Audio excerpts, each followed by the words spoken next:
It's a huge story, James, you know. It really is, because of course I think about it a lot, you know, and I've written about it. There were some fairly unique characteristics to my early story, and one of those was my parents.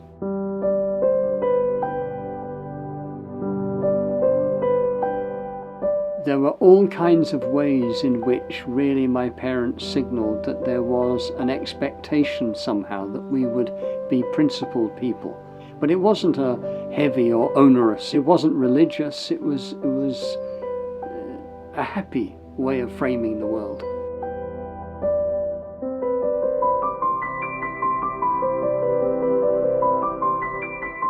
The other amazing gift that was made was a love of nature and the outdoors. I began to realize that it touched me in ways that nothing else did. So now we begin to see the thread linking forwards, feeling in the darkness towards the Native Americans who taught me.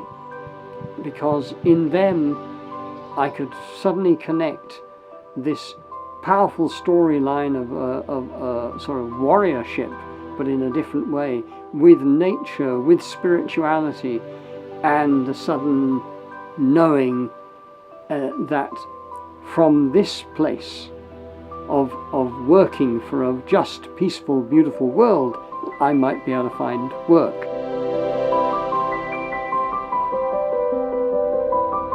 Almost all indigenous communities have traditions around oratory, you know, about bringing into words, speaking from the heart and with the mind conjoined to those things that are considered important and indeed sacred.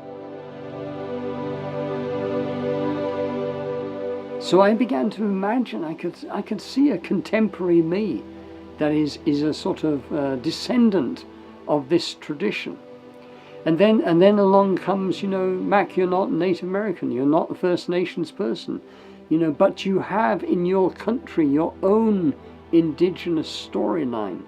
All this is bubbling away in the belly of my imagination, like. So then other things happen. So I get in trouble and ended up in this squat in southeast London with a guy holding a gun to my head and screaming at me, and the whole crazy world that I was part of then. And managing to get out of it unhurt, hurtling back up to North Wales and training as a gardener. Training as a gardener because I thought I just need some time when I try and get things back into perspective. I thought I was going to be a gardener for the rest of my life. I thought that's what I would do, create beautiful gardens, and I thought I'd be very happy with that.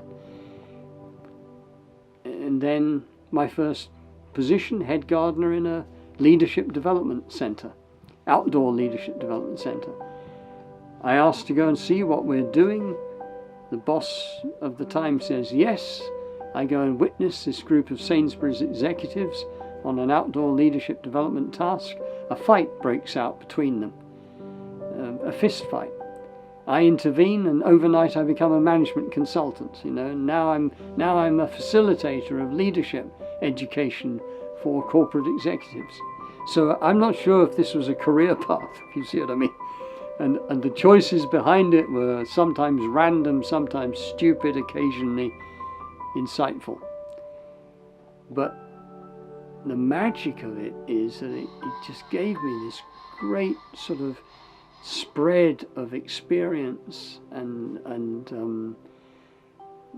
skill, I suppose, in all kinds of things which I have finally managed to stitch together and seem now to make sense in a way that probably they never did make sense, you know, 20, 30, 40 years ago.